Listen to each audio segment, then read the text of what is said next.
ressemblance. Il copie sa manière de se coiffer, de parler, de s'habiller. J'ai pu même lire qu'on disait qu'il faisait de la chirurgie esthétique pour ressembler un peu à Papy. Et malheureusement, la manière dont il s'en inspire le plus, c'est pour gouverner. Encore et toujours par la terreur. Il attend une loyauté absolue de ses collaborateurs et la moindre hésitation est immédiatement sanctionnée. D'ailleurs, on ne le sait pas forcément, mais il existe encore en Corée du Nord des camps de concentration. Ce sont des camps pour les prisonniers politiques. Les rares personnes qui s'en sont échappées racontent la violence, les viols, les exécutions arbitraires. Et en termes de chiffres, c'est très loin d'être anecdotique puisqu'on estime qu'il y a encore 200 000 prisonniers dans ces camps. Ce n'est d'ailleurs pas la seule réponse de Kim Jong-un à d'éventuelles trahisons. Dans un régime dictatorial comme la Corée du Nord, il y a encore, vous vous en doutez, la peine de mort. Et il a la gâchette facile. Je vous donne un exemple que je trouve particulièrement marquant. Vous vous souvenez de Chang Song-taek, son oncle? Eh bien, Kim Jong-un a vraiment eu du mal à supporter ce comportement de régent. Il avait l'impression que son oncle le prenait pour un gamin, que Chang menait sa propre politique. Alors, le 8 décembre 2013, en pleine réunion du parti, Chang est arrêté. Il sera jugé 2 jours plus tard. Il est reconnu coupable de corruption,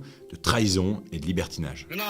개만도 못한 추악한 인간 쓰레기 장성택은 당과 수령로부터 받아하는 하늘 같은 믿음과 뜨거운 육신적 사랑을 배신하고 천인공노할 반역 행위를 감행하였다. Le 12 décembre 2013, la sentence tombe, Chang Song-taek est condamné à mort et exécuté dans la foulée. Cette exécution sonne aussi comme un véritable choc pour les Nord-Coréens, qui comprennent alors que rien ne va changer sous Kim Jong-un, qui, sous ses airs de « ouais, je bois du whisky, je regarde le basket », se révèle en fait aussi cruel que ses prédécesseurs.